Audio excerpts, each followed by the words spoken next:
In this episode, we talk about the intricacies of what it means to go through school and the school to go through you. We discuss the different opportunity in vocational skills, digital skills, and the importance of your 4-year degree. If you have been considering whether you want to drop out or not, this episode is for you. If you are doubting whether you need to pick up with digital skills, you should watch this episode.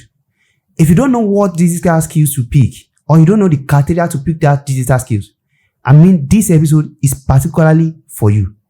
The conversation you're about to watch is going to be a lot of heartbreaking, a lot of perspective shifting, a lot of paradigm shift, but more importantly, it's going to reform you and prepare you for the real world. It's going to give you the exact truth set for you to adjudge whether you're on the right path to making a success out of your life, your academic pursuit, and your career. So if you don't want to miss out in life, one thing you don't want to do right now is to click away and watch one funny video YouTube algorithm is flashing at your face.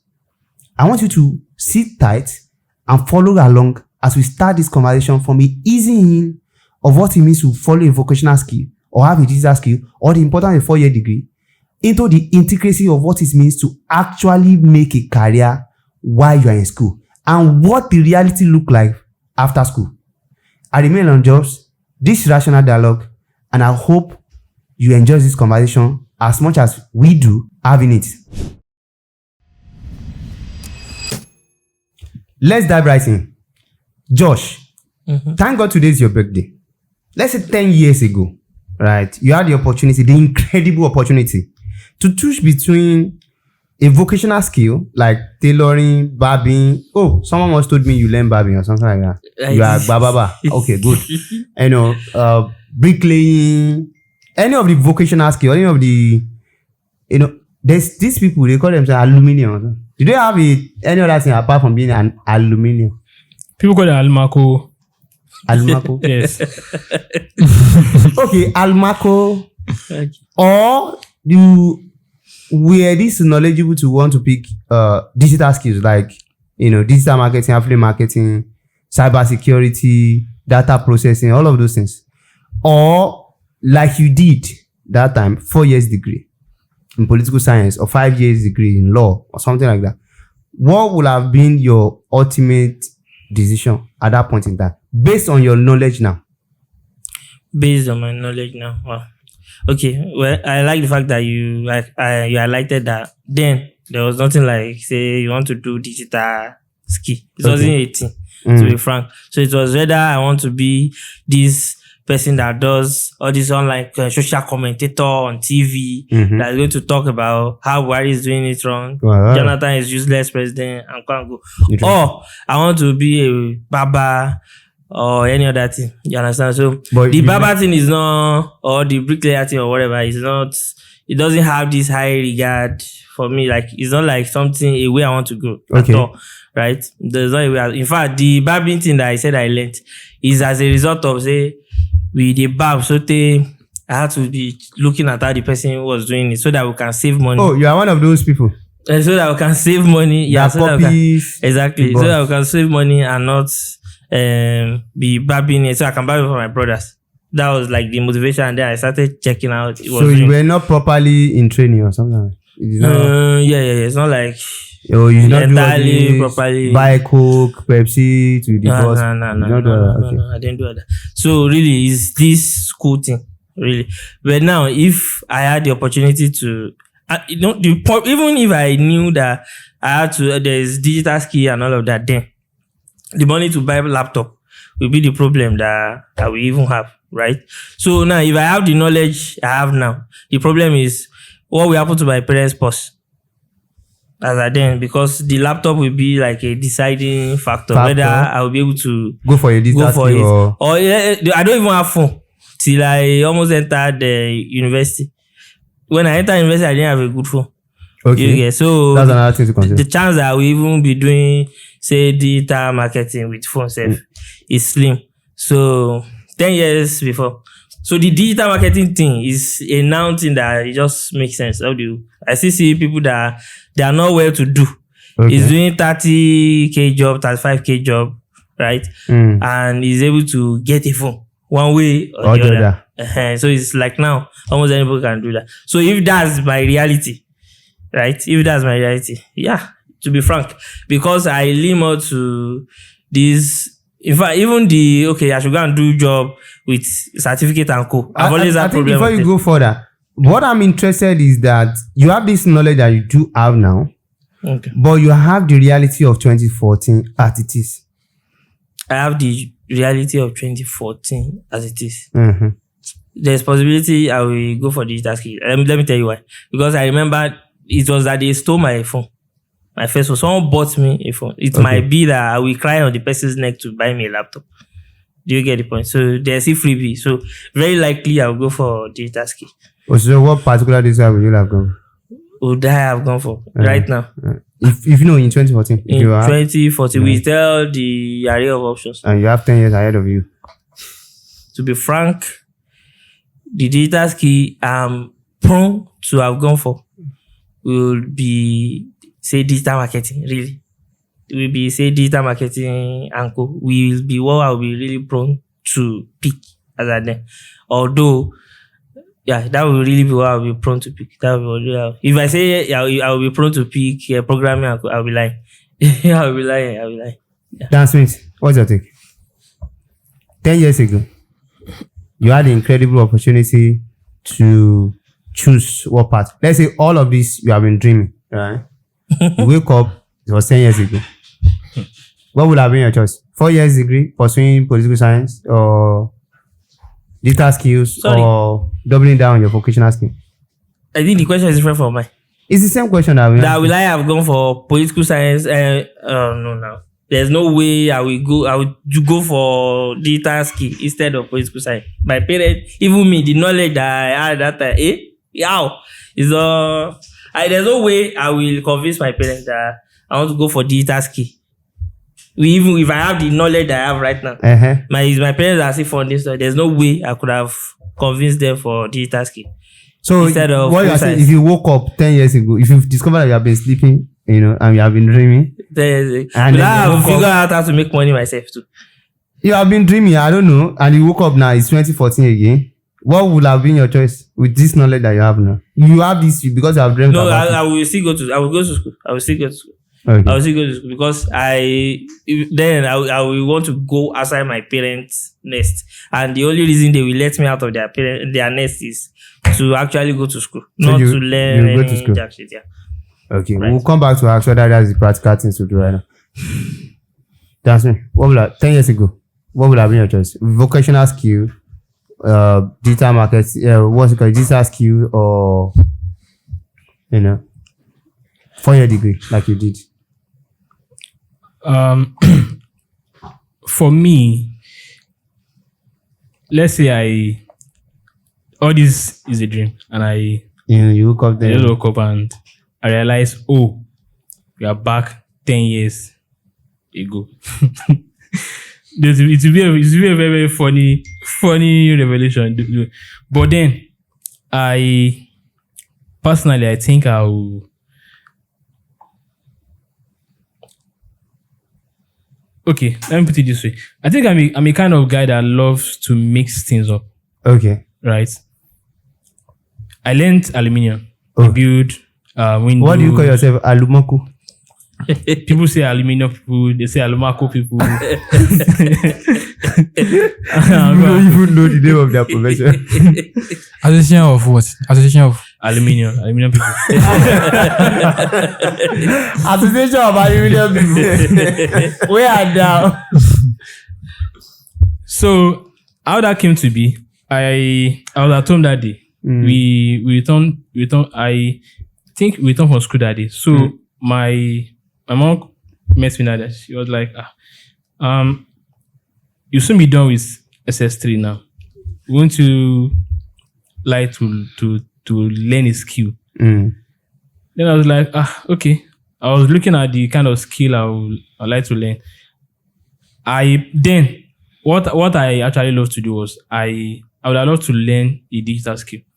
Like, go to cyber cafe and learn some. Don't let us forget the context of 2014. What digital skill would have looked like?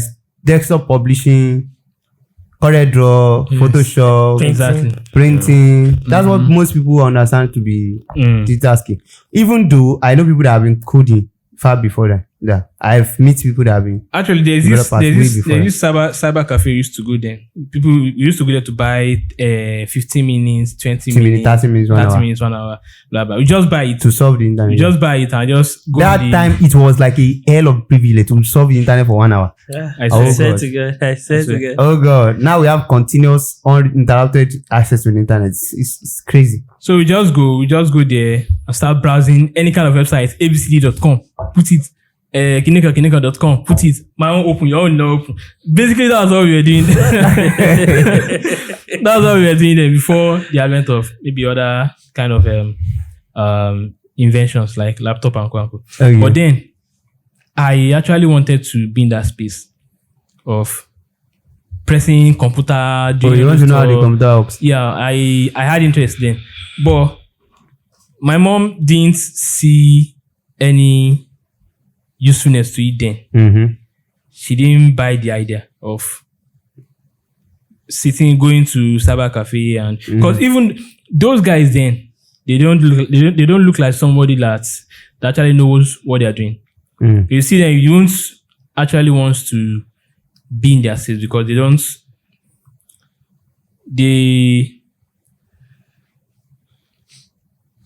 show the image of somebody that's doing well. Right? Most of them see dress shabbily and do one or two stuff. So my mom wasn't comfortable with me being in that space. Then he said, okay, what if you do this? People that repair gen, people that say, I say, no, I can't be mechanical. Okay. Say, okay, what about a carpenter, blah, blah, blah, aluminium. Then the aluminium stuff hits me. And I say, okay, let me check it out. So they say I should go to one. There's this man, we call him Edwin, my boss. So they said I should go to the shop to see things for myself. And I went there. I saw the stuff were pretty clear and straightforward.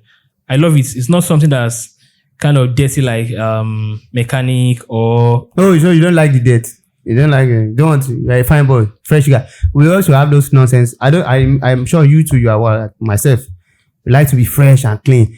I think one of my role model when I was in secondary school was this guy, Toib or something like that. Yeah, or Sadiq. That guy is always neat. He's always, his hand, his leg, his finger, everything is always neat. This guy will be using handkerchief, very neat handkerchief. All the girls in the class will be running after him, and see the guy will still be neat. Me, when I'm going back home, I will look like powder. They understand what how is this guy doing it? This guy will be neat every time. So later on, I started noticing that this guy will bring cream to school. You go and watch his leg one place and then cream his legs and hand. Okay. Me, so I started, pretending and so I think that's what is failing you too. That childish fantasy of being the neat guy, fresh guy. So that's why you choose I'm living because there's no date there. So it's and also then it seems like was in vogue. Like you see aluminium guy driving all these Benz, those Benz them and latest cash. You see them buying lands and now I wanted to be in that space too because I want to buy car, I want to do Oh, stuff. it was in vogue then. Yeah. So I actually started and my dad bought drinks and blah blah blah. Oh, you were official, unlike Josh that was just peeping. And we went to register. So after the registration, we started learning, doing one or two things. Then I realized that okay, as time goes on, the level of the job we were receiving started to reduce. Okay. No, why? Because another kind of that's another thing I would like to quickly point out, which is the changing reality of market. Because oftentimes, when I tell real estate people that real estate might be the talk of town right now, you can't say in 2 years whether people are very interested in investing in real estate, or in 5 years, or in 10 years. These are the real concerns. You might say, oh, every time people make money on it, there are down seasons, right? It's like that across the industry. Everything can be fanciful now, and then when people buy land, reach one point, they don't want to invest in land again because most of the land they bought 2-3 years ago, they can't even monetize it now. All of those things, they often shape market reality and shift money. I think the craze around funding tech startup and co has didn't do of lately. There's no such pumping money. Yeah. Unlike previous 2-3 years, every year they give us report of how many millions of dollars have been spent this quarter investing in tech startups. How many billions of dollars have been invested in Africa tech startup. Now the whole news, the whole craze, the whole tech cabal, this one tech crunch news, everything has come down. Raised $1.5 million, and then they have spent it and nothing came out of it. Lisa P of this world and the peer of this world and all of that, returning money to investors and co after losing almost all of it. So I think that's the thing to know there. Before, it used to be the carpenter guys. They were the top guys. They do the windows, they do the doors, blah, blah, blah. So it got to a point where the aluminum guys took over from them. They were doing that. They started doing the windows, sliding, casement, blah, blah. Then it got to a point, it got to the position whereby some people that do baked windows started owning the market. What that means is, they will have cut everything and fix everything. You just go there, say, I want to buy this. They just carry it and give you. You give one guy to just come and hang for you. Wow, that's interesting. You go to that point. Then after like 6 to 7 months to 1 year later, some new kind of window styles started coming up. Okay, there are many people that are looking at. These are Chinese materials.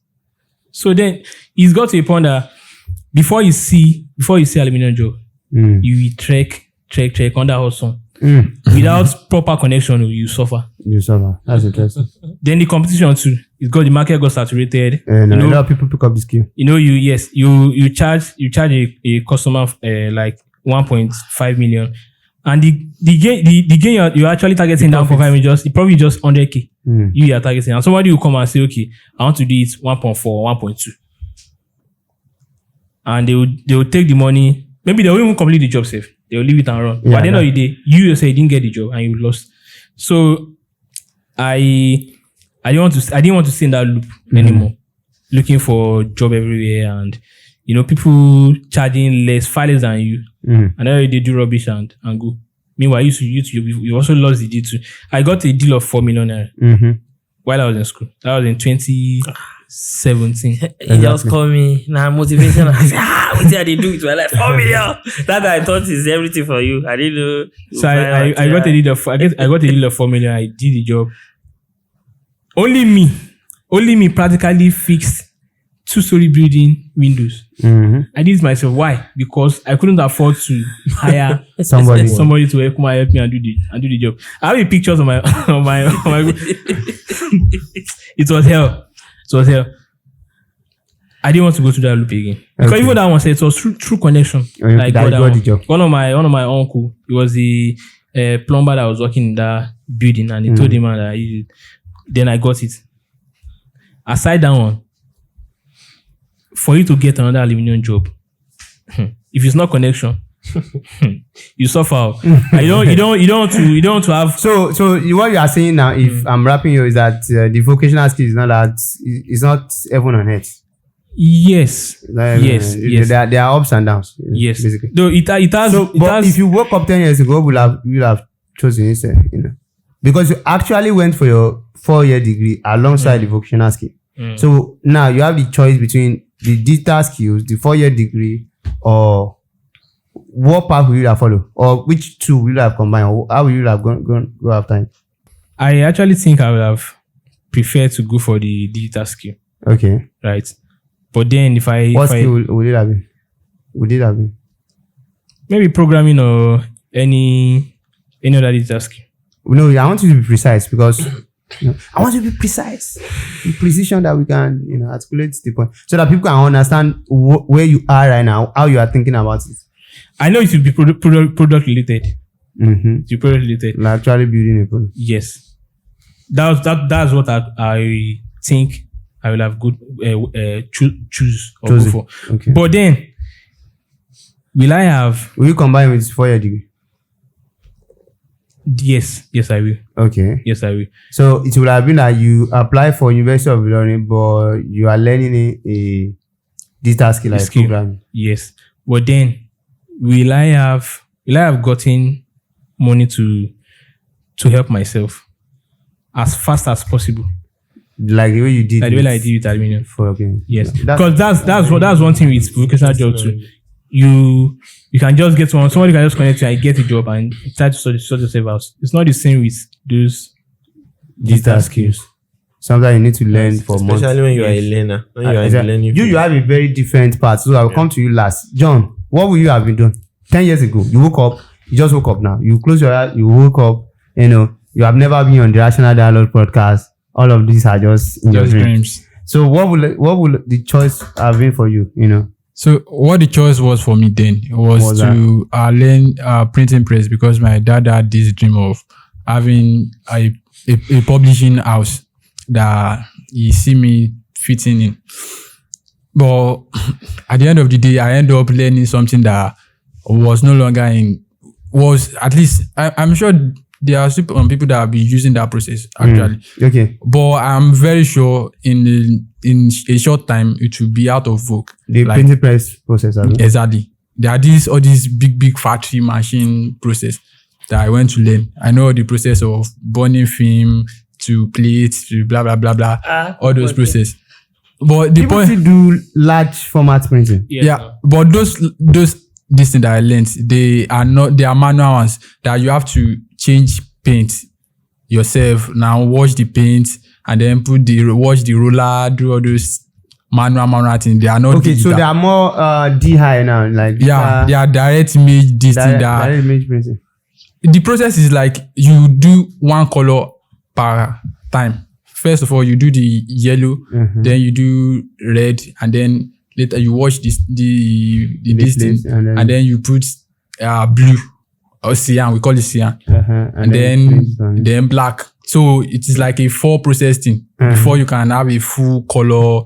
But now it is straightforward. All of them are together in one printer, and it's printer will be selectively putting it and so all the mastery that I was learning was no longer necessary. You can just do it by computer right now. Oh, interesting. Just by I remember when I was doing some job for one of our clients in Ikeja. I just went there, paid them. We print we have moved office from. We just print it same day, and then I put it up. You know that whatever, and then that's exactly. So it is quite very simple. Unlike if I had done that earlier, maybe the mastery would have been necessary because it is not everybody that will be able to do it. Because those machines are dangerous. They can cut your hand. The lesson I'm saying from there is that it is quite very important you look at whether it's vocational skill, digital skill, or a 4-year degree. You want to look at the market and the progression of the market. How viable will this skill, will this degree be in the next, God knows, 3 years, 5 years, 10 years, 20 years? Of over a lifetime, will it be of any importance that I learn this thing? I remember the department like criminology, social work were manifested out of the blue when I got to University of Ilorin. And I was in awe, like, why would some people say, I did not get political science, I did not get law, that's how I go and do social work or criminology.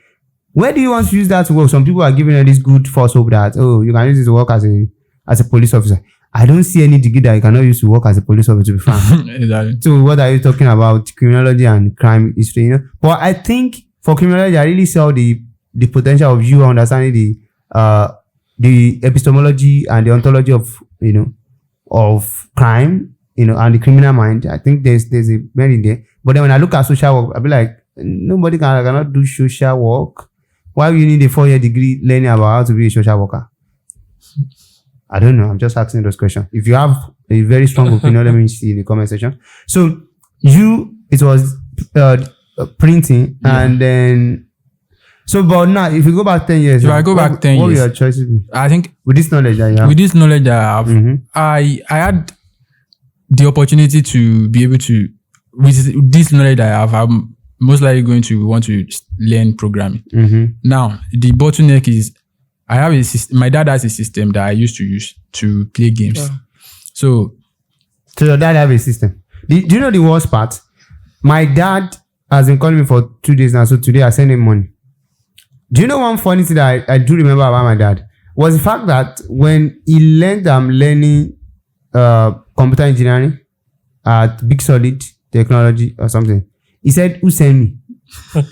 that was his response. Like, who sent me that? What for? What am I doing there? That he sent me to school. And my dad saying that he sent me to school, he doesn't know what school I'm going. He doesn't pay for school fees. He doesn't even know when I don't have uniform. He's just that horrendous creature that will just show up once in 6 months or 3 months and then be making all those wonderful claims about, hey, who sent you to go and be doing whatever. And what happened? I was asking him to buy me tools. You know those tools that I used to have several teeth. That's what I asked him to do. And then he sent me the only excuse my dad could come up with is that who sent me to be learning coming. And I think I had the core interest to learn about software, about computer, about but then I had this idea that it's a fusion, that you need to know the hardware before you know the software kind of thing. So I believe it's a fusion. So I just went to the big solid, so I want to learn everything that they know. So they were like a mix of hardware and software in that place. So even before the first week or so, I was started helping people in the law firms and the people in the other building. They cannot pay my boss for the price for them to format the laptop. My boss is charging them a big amount for formatting. Me already taking those gigs and helping them to format laptop. What is inside formatting? I was already formatting for them. So I think that was the beginning of my core curiosity in the software space. I've already had the interest. I think the interest even started when I had this Nokia phone that I could use to do some work like that. So essentially, that was my own landscape. But for you, what you are saying is that so for me now, I will have tried to learn programming. The bottleneck is that convincing my parents, because I was still a minor as at then. Now, I know I have the laptop and I could potentially do some things, and then I get on the internet. I think the internet was popular around then now. But the bottleneck would be like how to actually get people around me. You guys had internet? Yeah, there was internet. Wow. Me, I used to do 10 MB. I used to do 10 MB. And before, if you connect with your modem, it has finished. That's funny thing. Yeah, now are you saying your dad buys because that? One funny thing, I think another thing that made me usually subscribe. Another thing that really made me internet really savvy is that the secondary school that I went to, I was talking about Sodiq now. The secondary school I went to, I had these guys that they were getting as Nokia, the sliding one, as they are coming out, that's how those guys were getting it. I remember my friend had this Nokia 3110C, and Nokia 3110, and Nokia this one, Nokia that one, Nokia 210. So there was then I learned about Symbian phones and co. So I had this curious, and those guys have internet. And majorly what we do there is to go. We do to go. They download games from Senfado.ru, Wapka.ru, Waptrick.mobile, Wapday, that's it. That's majorly what we used to do there. So even if my dad doesn't sub, there's this night sub that I used to do. That I used to stay in the night, stay awake in the night. What year are you talking about? I'm talking about 2015-16. You were like 2 years ahead. No, I'm already in 200 Okay. I was wondering that when did it become Torohoka? I was already using Wi-Fi. Me, I'm talking about 2010, 20. The time I'm talking about 2012, 2013, 14. No, not even 14. 2013. No, I think your localization and location matters, because I remember that we going to Obakibi makes a difference, because we're sort of like there's that energy, like all of. In fact, I had this interest that how do I develop the games that these guys are playing, right? And I remember that there's this black and white. The first time I saw a black and white phone browsing the internet, I was shocked. Black and white phone that is black is the Nokia phone like that, and it has internet connection. Yeah. I've seen one of them. Nokia black and white phone, and it can even download black and white game like that. That time I was like, what the fuck is going on? Like, I should be able to do this. I think there's this game to this fish that used to shoot gun game on that phone. Yeah.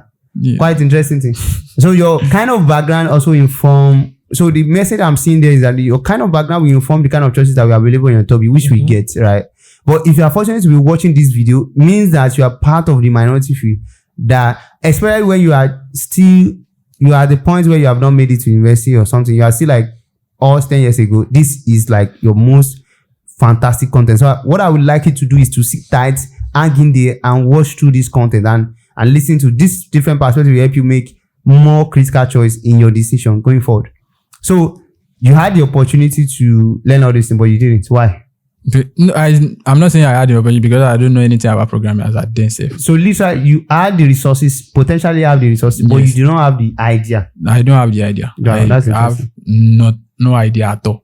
I think I got to university because I even understand. Of course, I will have Before you been even learn seeing about- people that are hacking. I know that there are people that are hackers. Uh-huh. I know about that, but I don't know about Oh, programming. you saw itself. that in movie. Yeah, of course, you saw that, and then we talk about it in a fictitious way. So I know about that, but that you can actually build websites, all of those things. Even the bottleneck that I'm having right now is that if I go back to that time, I don't know anybody around me that time That that points you to- actually that potentially has that knowledge. Okay. Even as of now, right now that I'm old, I cannot remember anybody that can tap and say, okay, this person should be able to put me through at that particular time. Wow, that's strange. So I think I don't see that. I don't. The only thing is that I walked throughout the. And I remember that's how I saw Big Solid. I was just going around and I'm looking for who does things like that. And literally, they were not coding there too. All they were doing is this normal software. We install Windows, install this software, install that software on. I think when in my GS3 break, there is this after GS3 that you have break. Shocking story. The reason why I left, the reason I end up doing last year is that they did not finish paying. See, my dad, I was saying that who sent you. Did not finish paying the money. I think the boss had for 5,000 or 10, I don't know. And they did not end up paying it. I pay half. My mom paid half. And we did not end up. You have for $50. And something like that. And they would not end up paying the rest. So it was ridiculous. So you were saying something? So at the time, there was no actually anybody that can actually put me through. So if I have that idea, I will have maybe at that point try my best. Now that I have better information, I know where to go. I know if I need to learn programming, I know the books that I need to consult and then the programming this thing. Even if I'm not going to find anybody around to put me through, of course I know that is essential. But again, with the knowledge that I have, at least it will have put me in a better position. And then most likely I will have find somebody. If you have an idea of something, there is a way for you to, it is easier for you to connect to people that have similar ideas. In fact, I'm sure that as at the time that we were to go in and join all this nonsense to go group, I'm sure there will be like some to go group that are for programmers and something like that. Exactly. We had no fucking idea. We had no fucking idea. It's kind of very strange thing. But Tracy, you had a very different part, a very particular different part. Yeah. So what will be your story literally? You don't even have 10 years. No, but let's just 7 years ago, 6 years That ago. was 6 years ago. So what will be No, like? it wasn't 6 years, it was 7 years ago. Yeah, it was What will it be like for you, literally? Oh boy. So we are in 2024 already. About Taylor. Yes. Swear to God, bro. So the thing is, I used to have a kind of belief that you can do two things at the same time. Okay. My game plan earlier was that because I was learning fashion design very early. Mm-hmm. I started learning from my mom, but there's a limit to what you can learn from your parents. because familiarity, stuff like that. Yeah, But exactly. I got to the point where I was able to at least help her with sewing ties for the school uniform she was making. Okay. Those kind of ties. So that was why I could press the machine and stuff like that. Then in 2014, an opportunity showed where a man who is running a humanitarian program in Lekki, then Lagos, then Mr. Taufik, yeah. I don't even know about the man anymore, but that was in 2014. So he was teaching, he's a fashion designer. So he was teaching young children. Okay. There were multitudes of children For free. for free. So when I got there, Thank you for plugging that one. yeah, it was for free, completely free. Foundation. So the foundation is Okay. Humanitarian Assistance Foundation. So when I got there, I started learning fashion design. And I was moving very fast because I was even being seen like a prodigious kind of stuff there because I quickly learned to cut, which is like something that many people find hard to do. get. So I was feeling like I had that potential to deploy yourself. to know fashion That if you design. apply yourself to the fashion design, you might have an opportunity, a very big shot at it. So my plan was that when I finish secondary school, I would be going to. I would also have the fashion design stuff, so I'll be able to work as a You will say boxer. fashion designer. No. I don't know. That maybe that is that. Like I'll be able to sew stuff for people. I know the guy is I would popular for saying this. I will get there. So I would be sewing for people, and I would be going to school. I'd be schooling and everything. my plan was that I would be able to get a machine and everything like that. But then a twist came in. We Wow. had to leave that place in 2015. Wow, that's strange. So when we had to leave the place, that means I did not graduate. I think there's this problem that I noticed with parenthood and raising kids and all of that. Moving around is a topic that we let's talk about, right? Sometimes I don't know whether it's a good thing or it's a bad thing. You know, earlier today I was talking with Diola and we were discussing about Ibadan, that she doesn't know Ibadan, that I know Ibadan, that I know, I know this one, I know that. And when I look back now, she was asking, why do I know Ibadan so much? Why do I know so many places around Ibadan? And I was like, okay, is there a merit to knowing all these places? But essentially, what I discovered is that I know all these places because we live around. We you know, at the time we were living in Mokola, at the time, and then one of the disadvantages I saw with that is that I don't have friends. I don't literally have friends. I don't have people that are like childhood friends that we spend years together, we grow together with, you know. I don't have that. And it also informs how I can easily, like this, forget who the fuck you are. Right? You get that kind of thing. Because I'm often, you know, cut off from my circle of friends. You know, I'm often cut off from my circle. I'm often away from my circle of friends. So I think I don't know how much it's affecting developmental psychology of the child, but I think it's something we should maybe think of exploring one of these days. Yeah. How much of that do you think affected your choices? Yeah, it always did because we moved severally. I was telling someone recently that I attended 6 different secondary schools. And the person was like, how? But even me, that I'm saying it sounded ridiculous to me that how will somebody attend 6 different secondary schools? Average of one class Average per of school. exactly one session, one average of that. So it's very funny. That's Now, it. Because how was I supposed to keep friends when I'm changing school every 2 days? Every now and what was then. the point of keeping Like friends? clothes. So it was very funny. So I left that place where I was learning because we moved to Benue State. And when we moved to Benue State, which is so far, it was not even, I stopped everything related to fashion design. designing. Wow. Because most interesting thing about Benue State was that we didn't come with my mom's machine.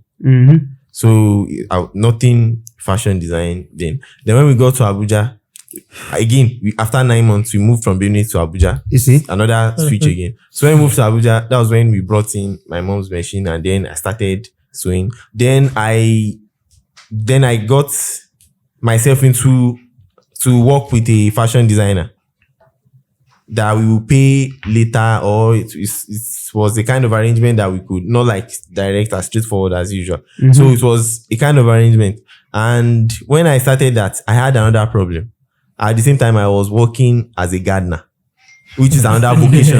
Okay. Which is another vocation.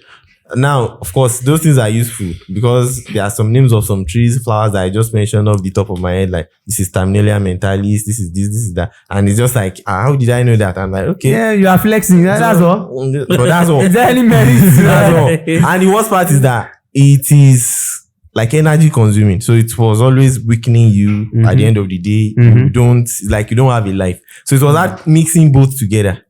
And at some point, what's the name side was suffering, even though that's my core interest. The fashion side. The fashion side was suffering. Yeah. Even though that was my core interest. And so, of course, at that point, I realized that at that point, I became very good. Like, I became, should I say, professional level of a fashion designer. That was the point where I could make a person's clothes, where I was confident that I could sew for a guy. Like anything the guy wanted to. A full attire. Even if it's native, even if it's shirt and trouser. Because I was making them for myself. Okay. So I was. And for what my were you brother. making before then? I'm coming. Boxers. So this is why I made the boxer part. Because people are so focused on boxer part. This is why I was making boxers. Was because they make boxers. because we had excess big boxer, bed sheets, pillowcases, and stuff like that. We had excess of them at a point. Okay. And how could we put this pillowcase to a better use? Because we didn't have so many beds. But we had like 10 bed sheets and pillowcases, but we didn't have more than 1 or 2 beds altogether. So how could we put them to better use? So you went on boxer swing spoon. I went on a boxer swing spoon. My mom was selling them. So that's why you call me boxer. It's like The boxer guy. international boxer pillow. I was an overqualified boxer maker. Not like his boxer I could. Yes, That's why I yes. So that is the fact. It is because he knows exactly how to do it that your boxer will not be tearing in 3 days. Overqualified boxers. So I was making boxers then, and the funniest part was that when I was actually going to pursue admission, that was the funniest part. I was faced with 3 different realities. One was the fact that I couldn't gain the admission the first year, the year I applied. 2 was the fact that I realized that I didn't have money. My parents were not they were not going to sponsor me like that at that point. And me myself, I did not know anything. Like, to apply my fashion design knowledge to use it to make money, like I expected that it would be easy, I needed a machine. That's strange. So because you can't be sewing with hand in this world, so I needed a machine. And so I realized that, harsh realities come with these things. So of course, when somebody's trying to revision history, you will try to think of things like, things are like this. If you have what's it in your brain, you should be able to. But when you face the harsh reality of you need a machine to actually sew, and then you are a fresher. Imagine that you are a 17-year-old boy in e-learning without a machine. I don't know. I probably will advise somebody now that try to go and apply for some kind of like this internship stuff and everything as a fashion designer. So you can sew, but I know that it's not that straightforward. Or you gonna do freelance tailoring, those kind of opportunities are kind of common in Lagos. Kiki, by Uki. I think she has a lot of Kiki. That's if you understand how to do tailoring. Yet he does. I did. Like at then I was like, how many people can be able to do that? Like, there was a time that you had machine. If mom's machine was there, maybe you could have carried it if it was up to do. Yeah, like it was so easy it's only someone that is like in your shoe, exactly your shoe. That's what I'm talking about. Okay. Yeah, if I've not gotten the the problem with those things is that you are not done. You don't know anything if you are not done. Like, it's just like that. My mom used to believe that, she used to say half knowledge is not used to make people suffer. I recently came across a better version of that quote, but I've forgotten it, in a poem by what's his name? By William Wordsworth. There's a better version of that exact quote. So is that half knowledge. So if you are not graduated as a tailor, or you are not yet done, you are not yet sewing for yourself and people around you, not necessarily for strangers. Okay, I'm not going to extend to that. But if you are not sewing for people around you that you know that they are wearing it to church, wearing it to their stuff, you are not yet, don't whine yourself. Don't try to, you will spoil people's clothes and then you will enter serious debts. You buy 25,000 per yard. Also, I think one of the major issues, one of the major bottlenecks with studies vocational job is the margin for error is very, very slim. Very, very, very, very slim. Okay. There's no margin, there's no room for error. Yeah, no. They did not give so much room for error. It can be so catastrophic. You can. Because as an aluminium guy, I was learning. Did I tell you guys I learned what's it called? My mechanic for 6 years. the one of the reasons why I did not end up being qualified, let me tell you the secret today, is because I cannot risk working on someone's brake. The brake will not feel, the person will go and die.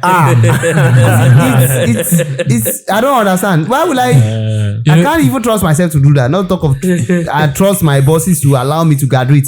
That one is for others. Because I know one bro that I was there for 13 years before he even graduated. Yes, sir. He was there for 13 years. So why would somebody ask me that I was going there as a primary school student? I literally spent the most part of my secondary school there. So that's it.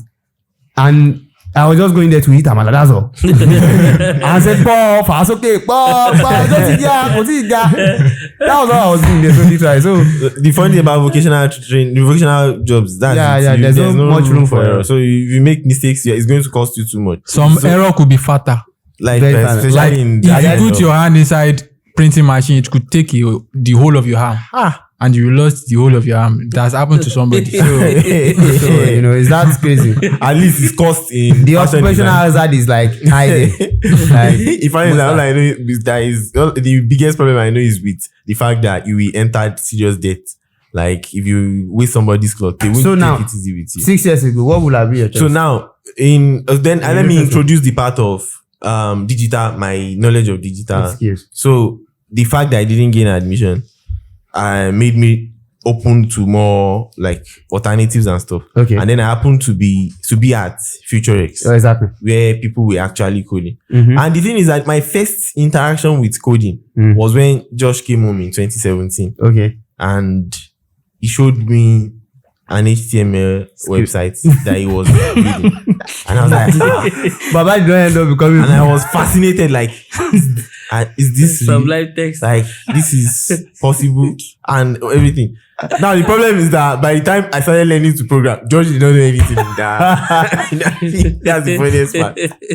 But as I said, I was fast. That was my first. So immediately I got to learning, like, that was what I was so interested in. Like, how are they doing that? I want to know it. Then I encountered Python, and then it was like, no, this thing is. They wrote me and this thing together. It was like that. So when I started learning that one too, which is why for me the path I took on, like every other person, is the path of digital skills.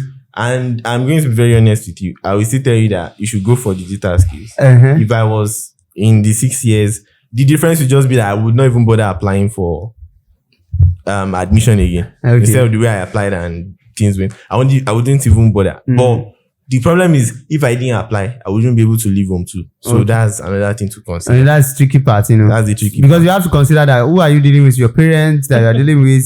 You know, what are the chances that they are going to allow you to go and be focusing on one digital skill? That they don't. The problem that they don't understand it. They don't know the scope of it. Yeah. It look like Yahoo to them in a sense. Even here that we are living, a lot of people don't understand what we do. You know, even till now that digital skills are almost everywhere, people still don't understand what we do. Don't talk of, you know, then back then. People will still call you Aka. Yeah, people will call you Aka, people will call you, you know, internet fraudster or something. Yeah. So that's another thing to consider. So for you follow the path of vocational skills, then you transition to want to follow school, and all of a sudden you find yourself in digital skills. digital space. And now, I still think several years I would after- still have to. I would go digital wise. mhm, Reason being that I know it will, at the end of the day, it will be your situation, your reality, and everything.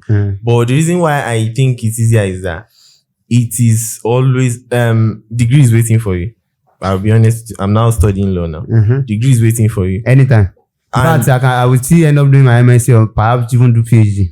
the number of people that I know that actually transition later, like after their 4-year degree, I don't really know so many people like that. That end up successfully getting transition. They're either stuck in one place or The real problem, I think that's the problem that this guy, this guy we used to call Superman or something. Yeah, it's yeah. one of his problem. You know, he already has a job that is getting him 50K, 70K a month, or even though he has a master's degree. yeah, he has a master's degree. He has a master's degree. He gets a job, so he's paying 70K or something. So for him to have the patience of actually learning a digital skill and actually mastering it becomes so hard. Especially programming.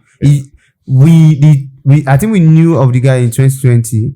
He's still at the same level he was that time right now in programming. 2024. He still doesn't. In 24 Like years low after. level, but Yeah, the Low low level rubbish level. level doesn't know how to build anything out of the so-called thing. so sad. So it's that ridiculous. But now that's you making decision whatever years ago.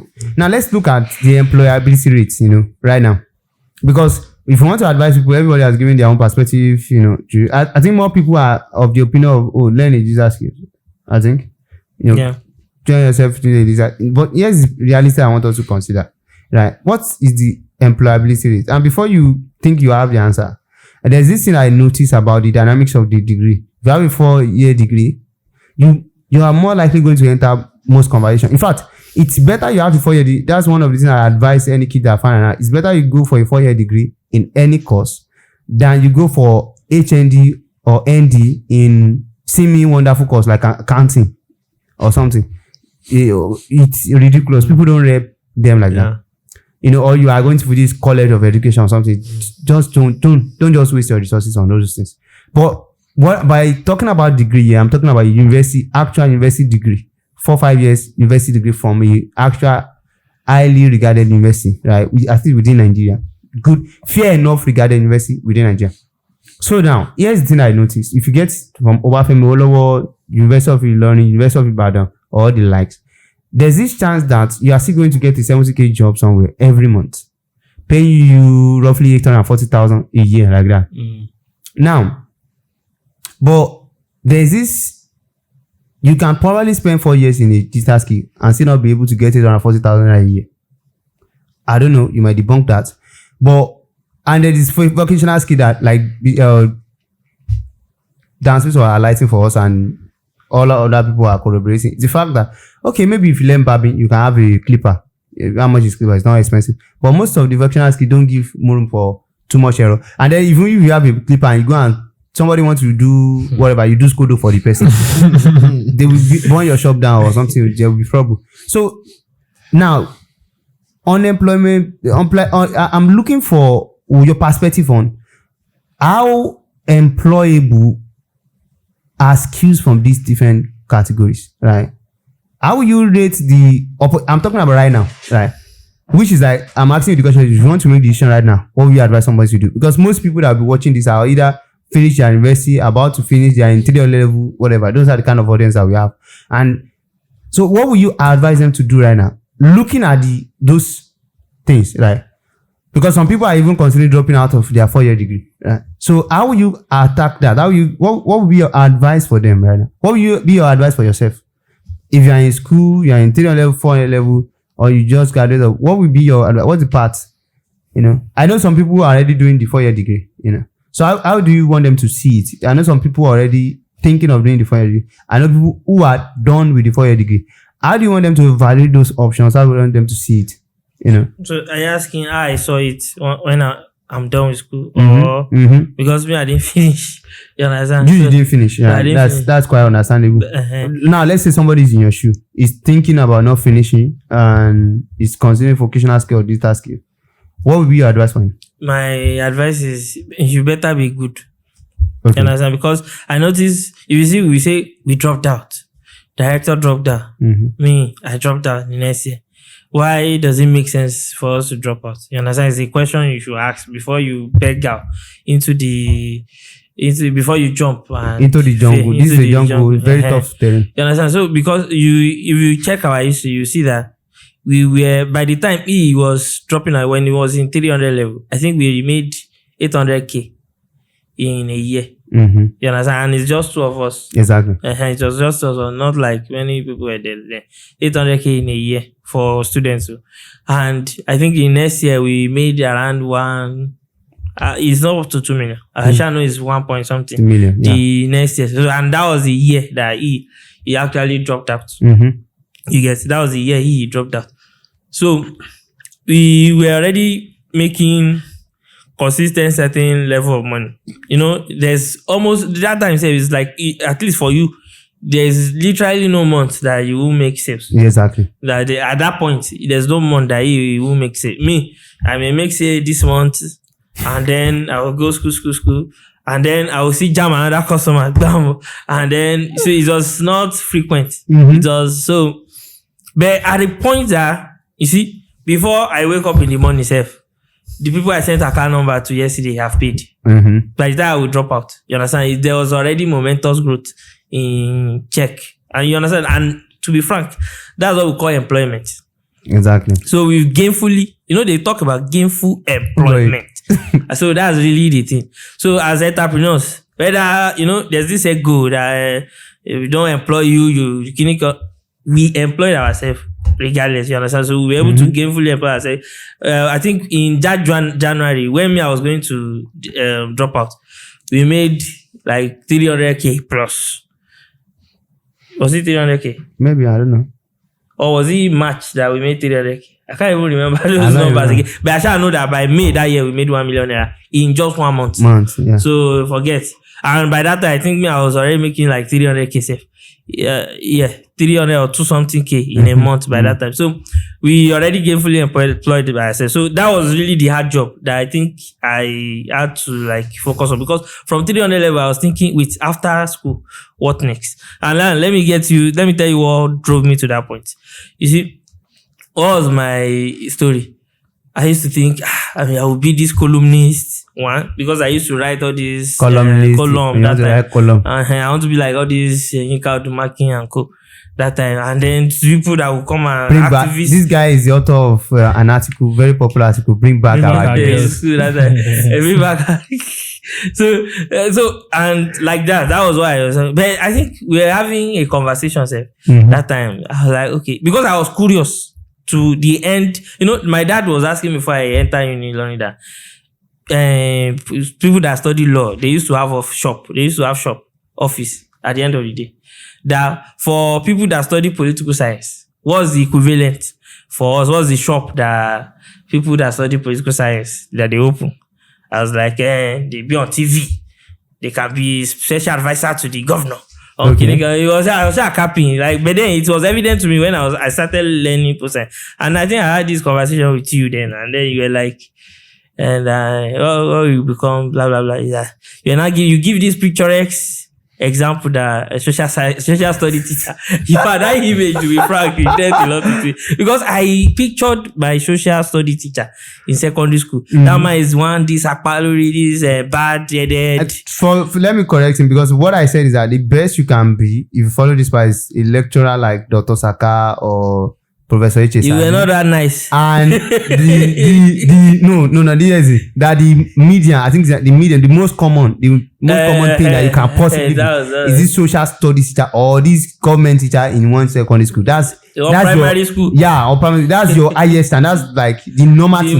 The most common. You need to be thoroughly academia for you to be part of Delta Sakas and them category. The employment rate in that category is quite. It's 1% of 1%, to be frank. So to be frank, that really dealt with a lot with me. Like I had to think about it. I would not be like that man, that bad headed man like the high that doesn't have maybe what was taking there was 25k, and then he has to come to school and teach us.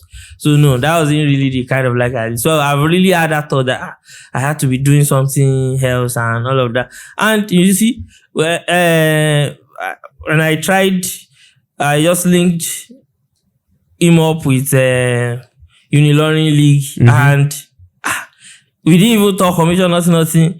The amount they gave us, he tell me one dice rubber. I was like, okay, we die here. You understand? So it was like, if I can make this like consistent, if I can make this so a way to go, I think I will be good. You understand? And small, I will get customer, and then we will have money enough to go and change our clothes, go make clothes, do this one and that one. And so like that, that's it.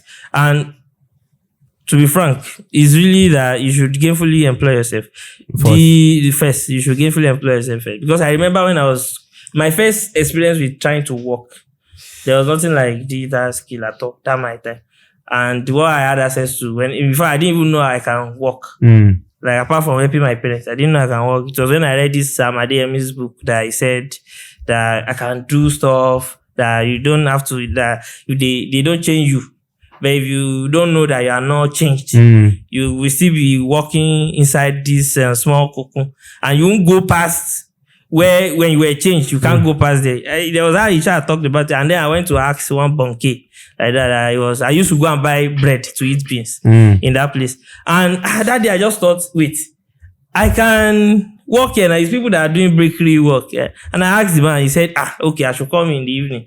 And then the employment rate is like almost easy. You understand? Like I didn't have to like sugarcoat almost anything. And then they say, no, they've employed somebody. And I said, I didn't go again. Then I think I went to buy bread 2 days after, and I said the idiot that they hired instead of me, that the guy is not serious. That I should come and resume. And I was earning 1.5 per day. As far back as 2030. So now 30 days. That's like 45k if I can work. But although it's like nights that we used to work. But I think we only work like 5 days in a week. So that's something bigger than what some people that are wearing blue collar, red collar, the hand today. So the employment rate is really high. Some are higher than both digital skill and blue collar job. To be frank, the employment rate is high. It's just that the kind of ego that is attached to it, you won't like it. Okay. You understand that you can do house boy, you can do house get their employment for that. And the cap. The cap.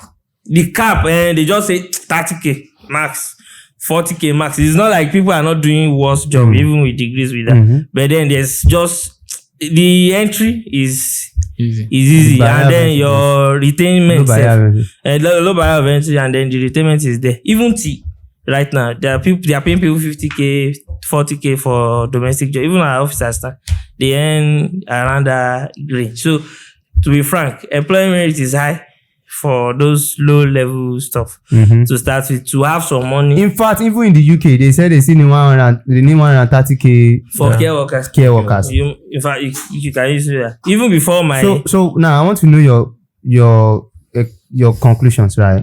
In the sense that, are you saying people should get their degree or they should become really good at something? Or what's your exact message for Godwin?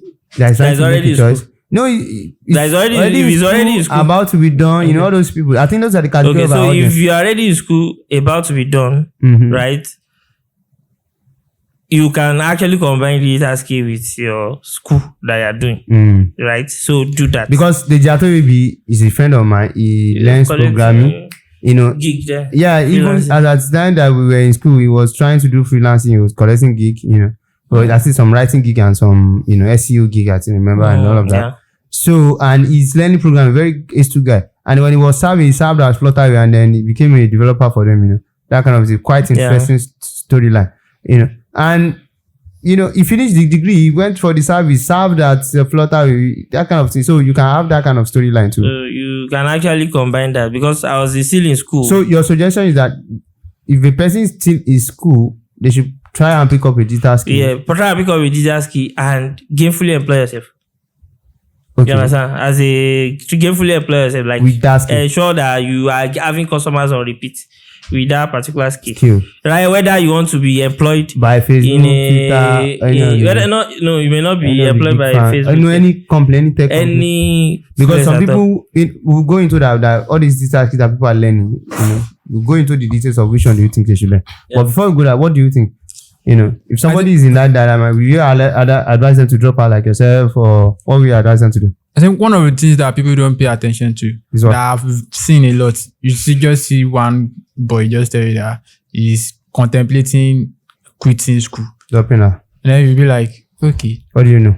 You cannot even feed yourself as at now. What do you know? What do you have? So you cannot feed yourself, and it is your parents that are feeding you, and then you expect them to keep feeding you when you are flouting their guidance. They sent you to school, and then you say you are not going to school, and you believe because you have this in your mind of rush idea that Elon Musk drop out, Bill Gates drop out. Oh, that said, 80% of Fortune 500, this 400. Is 400. 80% of the people listed on that list actually have at least a bachelor degree. So all this dropout mentality doesn't cut it, really. If you go and look, most of the people that become uber successful, they are MSc students. Look at these guys, Google, the people from Google, they are PhD students. Yeah. Elon Musk was a PhD student by the time he dropped out. He's not just drop out from BSc also. He did the MSc already. Yes, he already did his MSc. He was PhD student by the time he dropped out. So he knows how to read, write, articulate his points, make thesis, and co. So by the time you hear him learning about rocket science and co, it's not some dumb guy that doesn't know how to write a simple academic paper like the BSc thing. So don't say because your project is a bucket thing, you run away because you cannot write a project, and you are putting that excuse on the fact that you want to go and become an entrepreneur. It's not going to work. That lying that you're lying to yourself is not going to work. So, John. So the point is that if you cannot afford it, and then it should be a point, even if there's going to be a thought of that, it should be an elevation point. It's not that you drop out and then you be on the street again, like back to the street. Just like you are more like a secondary school student. Just like a secondary school student, and then you are now on that level. Like it is now like a demotion. You have gone back to where you've been. Back to the street. So some people they think entrepreneur is being crappy. Go back to No. It's not about being crappy. It's more than that. There's a sort of elegance that is very important to your entrepreneurship journey. If you really want to have a chance at making it, there's a way you have to present yourself in rooms where you raise funds. There's a way you have to present yourself to the customer. That's why we call it the Mavian metrics. Right? It's the idea that there's a sense that a customer, an audience, is expected of you. You know, people, even with Seth Godin was saying that people thought making content is you coming up, you know, showing up in front of the camera the way and in the roughest way possible. He said, no, nobody pays to Sinatra's concert expecting Sinatra to come with a bad voice. Nobody pays to watch Leonardo da Vinci act expecting just one crappy sketch work. Nobody, you know, goes to a cinema just to go and watch the Smith and the likes, you know, John Smith or what's the name of that guy? Will Smith, yeah, Will Smith and the like, just for them to act in rubbish, right? I remember the day I went to the cinema to watch a movie. Was that the first time or second time? I saw Chekwebo's 7 Bullet, and that movie was amazing. You know, I love the story, I love the hack. You know, and I've seen times that I watch Nollywood movie at the cinema, and I feel like, what the fuck is going on? Why this guy's wasting my money for crying out loud? Why are they telling me this crappy story? So nobody pays for them to see a crappy stuff. So don't think being an entrepreneur is about you showing up in a crappy way. Your audience are not looking forward to that. They want you to show up your best. That's why they thought, if I'm going to give you 2 hours of content, I want 2 hours of content to worth your while. I want every minute of it to worth it for you. And because I know you have 1,000 other things you'll be watching. There's tons of series, Bridgerton, Game of Thrones, and all of that are competing for the same time that I'm trying to. So if this conversation is not going to give you value, how will I be expecting you to show up for it? And I'm not putting my money in the lighting, the camera, the angles, the editing, the cutting, the effects that you are seeing. How will I expect anybody to even watch it? So when people were asking me why did I delay our video podcast, I was clear about it. I delayed our video podcast because I wanted to have this level of quality, right? So don't go out into the world with this idea that entrepreneurs are meant to be crappy. Nobody will listen to you. Nobody will take you serious. Nobody will give you a shot. And if anybody will give you a shot, they will be your family member at the best. So that's it. Don't try that nonsense.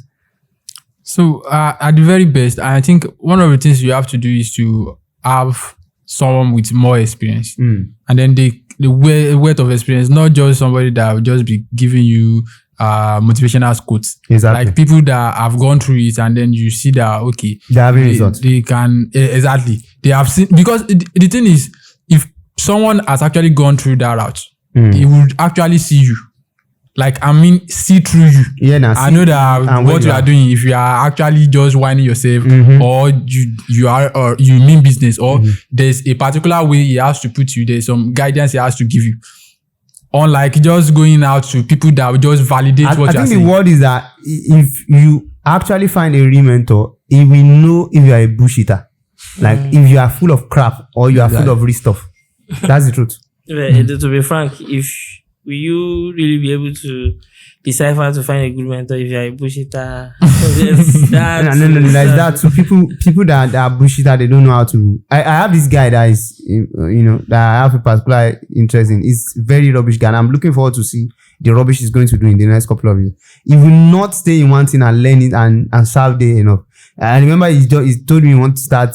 He wants to launch his real estate company. That will be 2-3 days ago now, October 1st. I was like, when did this guy join the real estate industry? I remember last year you were trying to sell website. Now you join real estate, and in less than 1 year, you already think you know the hack. You already build the customer base. You already build the competence. You have not even been 2-3 seasons or 2 seasons before you say you want to go and start your own. You've not been the best. You have not even been the best sales. The best land sales. They don't give you car. They don't give you this one. They don't give you one plot of land. You know nothing. You don't have anything edging.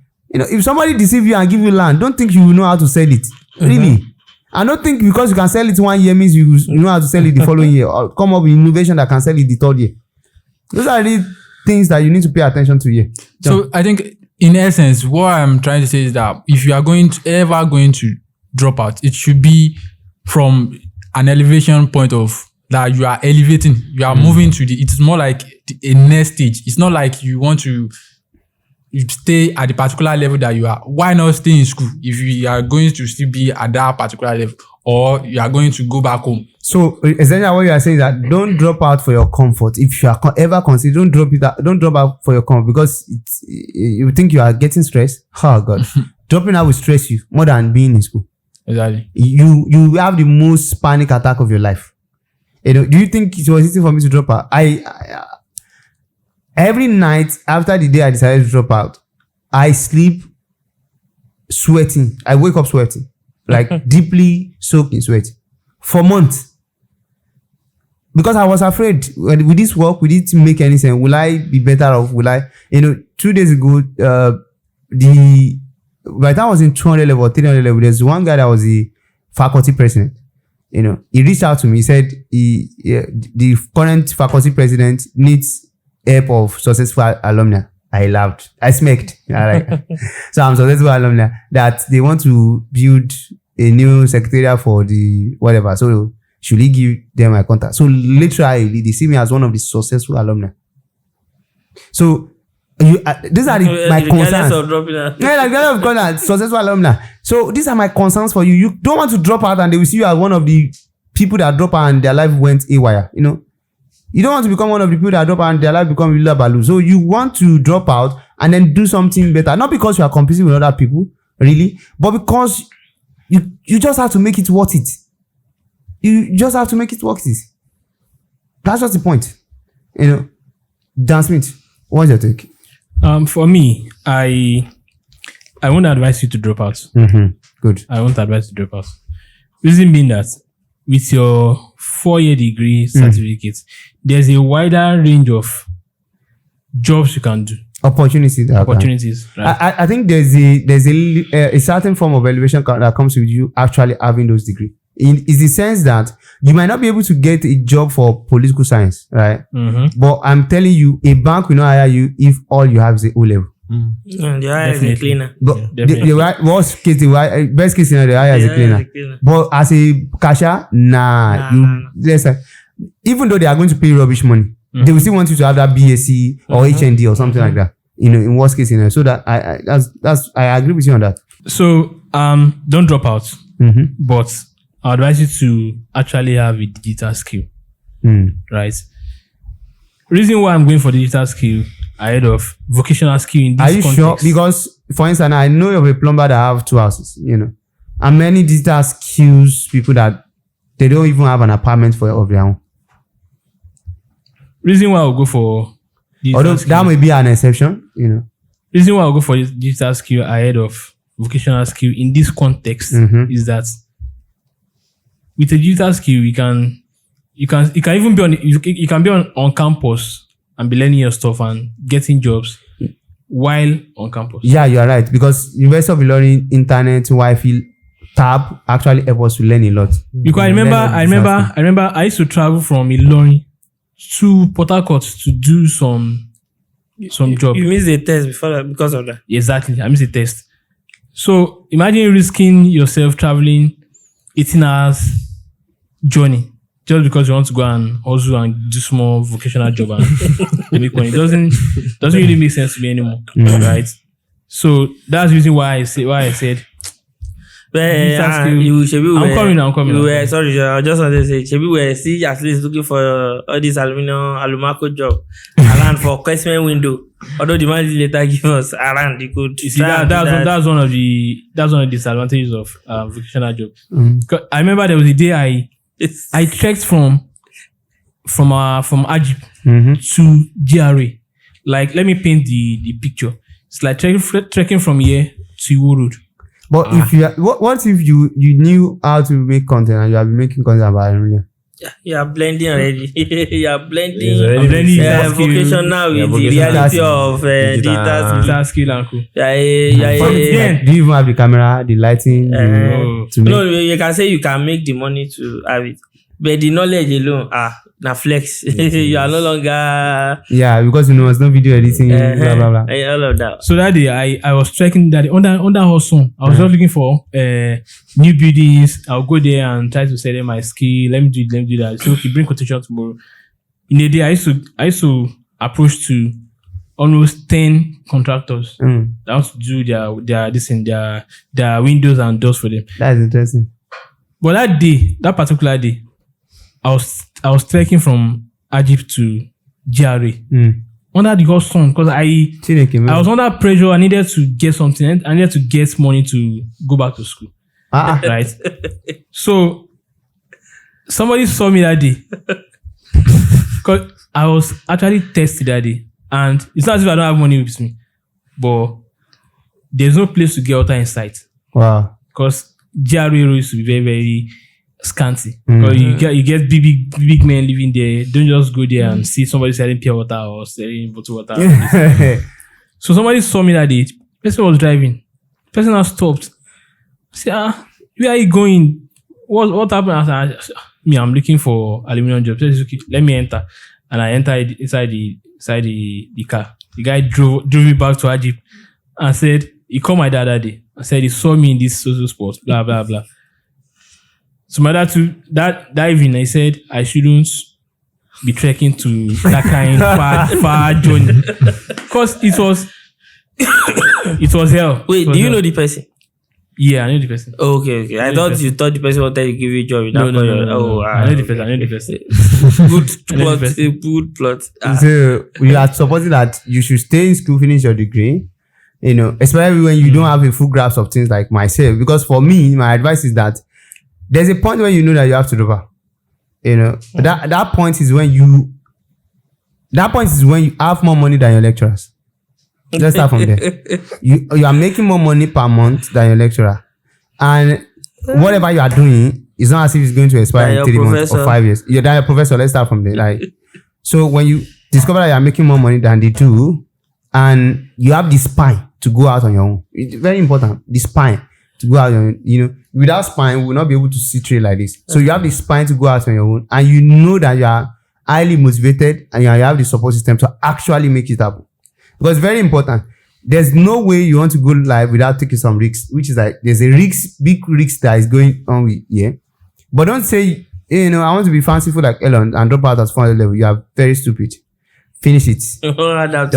Don't finish it. Don't stop deceiving yourself. But essentially, if you feel like you are compelled to drop out, first thing I would like to consider, you are making more money than your professor. Let's start from there. Than your VC. And then you go further to look at, okay, what am I dropping out to do? You know, am I dropping out to double down on what is making me money than my professor?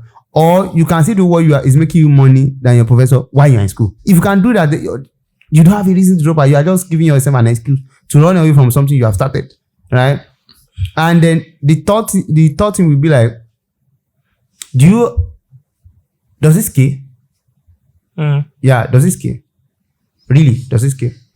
The right answer, I think, is that I don't know. And I want to find out. But one of the few ways you can know is to look at who are the people in this space already. Who are the people that are doing it? You know, that have already scaled it to big things, you know. And then the fourth thing is that, do you have a mentor? Do you have a framework? Do you have a network? You know, what resources are at your disposal? Very, very important. Like, do you have a mentor? Do you have a framework? Do you have what resources? What advantage do you really think you have?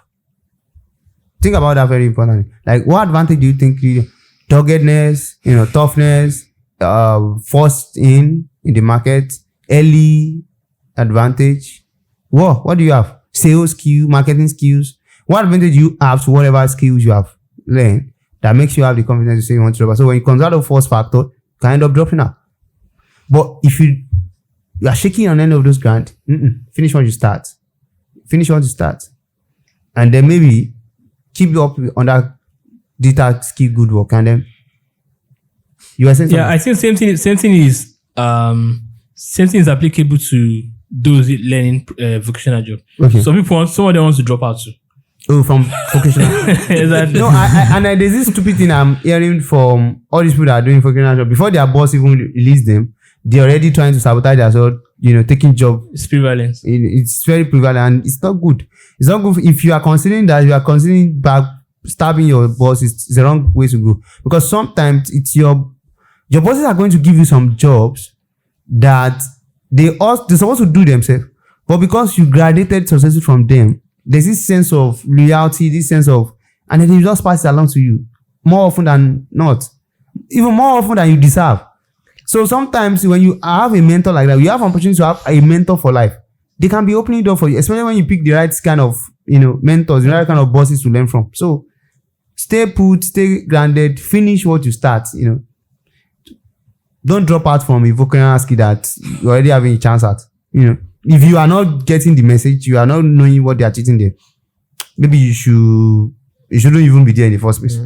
So you understand? Can I just add this? Yeah, add Okay. to. I think one of the reasons, because we were so clear on why when we were dropping out, one of the biggest reasons that made us decide that we wanted to drop out. Then I think we had these long conversations, and one of the biggest one was that it's really going to be a sabotage. If we get the BSc, it's going to be a sabotage for us to really pursue the entrepreneurship thing to the breadth. You understand? So if we just studied most of people that were having this touch of being an entrepreneur and all of that, and then we notice when they finish BSc, number one, they go for, say, service. And when they go for service, then you see that the business they used to do, when you ask them about it, they've had the gainful employment. You understand? And then we see that, usually most of the time, it's not like they gainfully employ themselves first, because you used to talk about this idea then, threshold. That was the threshold. I think you used to discuss it. That was the threshold for someone to know that, you should drop out. What was the threshold for? I used to talk about it. I think at the end of the day, we figured out our threshold was, we've made more money. For me, when I was going to drop out, it was, I think Dr. Lanko came and then he was telling us about the salary. He has a business and he was making money. You understand? But he said, this is the amount they were paying them.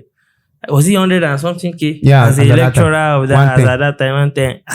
And he was like, okay, professor is like 300K max. As like, even a VC is professor, 300K. And I think around that time, I was already making 300K in sales. And it was like 30% commission. It's more than 100K.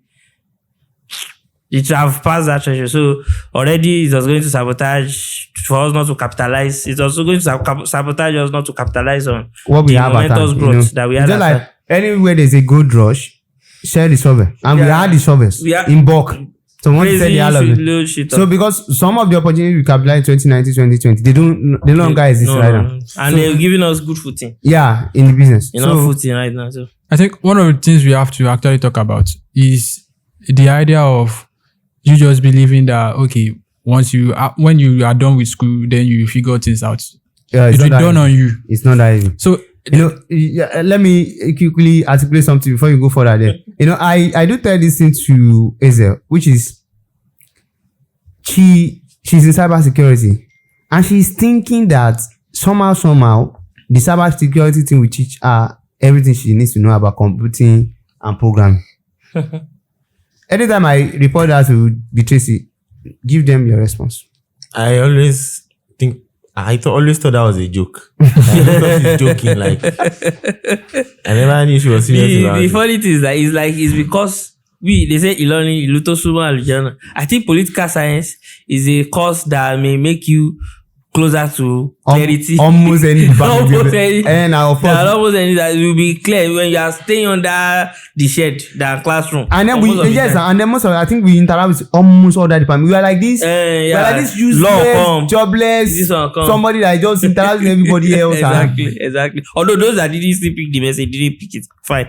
You understand? And then they went their way. Some are even in UK doing all this care job and all of that. Fine. But then right there, then it was really a leeway for us to understand that. Because actually, even recently, I went to UI. That was the time when we were awaiting your admission. I went to UI, then I met one guy that was in 400 level computer science, and I said, "What programming does this guy know?" He said he just started checking out Python. 400 level. Yeah. He started checking out Python. You whiny federal government. The interaction is crazy because from 100 level, me in 200 level, you in 300 level, we figured out that those in computer science cannot code shit, and then we had to build. They are paying me to code for them to do their assignment to write programs for them. That guy in US, they were telling me to write programs for them. Because even there is a guy in the US sending me money to write program for him so that I can submit his as assignment in the US. I said then, and he's studying computer science. Crazy. So you want to make a point. So my point is, if we check the let's say the history of Nigeria, I think there had been a time that it was cool to just have a certificate and then you will definitely get a job, and a job that will put you on a high status in the society, like a job that will even come with cars as at then. But we have moved on from then. There's scarcity of talent. Exactly. We have moved on from then that we now have a Degree lot. is cheap now. Degree. In fact, I feel like schools like Lautech are not even giving anything that is what's calling BSc. I'm serious. They were just giving them handout. They are just rolling it out in batch. In batches. They're just teaching them. Is that ridiculous? So it now. I heard that Lee City, what's it called? Admitted 1,000 law students. I wish that news is Even not. Obafemi University that has the most capacity, maximum capacity of, they did not have up to 400. Law, what the fuck is happening? Wow. So it's all cheap now, people. And my favor, she got her own from Base University in 3.5 years. Law degree in 3.5 fucking years. It's all like paper. They are not wondering why they are paying lawyers 50,000 in Abuja. Why won't they pay lawyer 50,000 when you people are getting it in 3 years?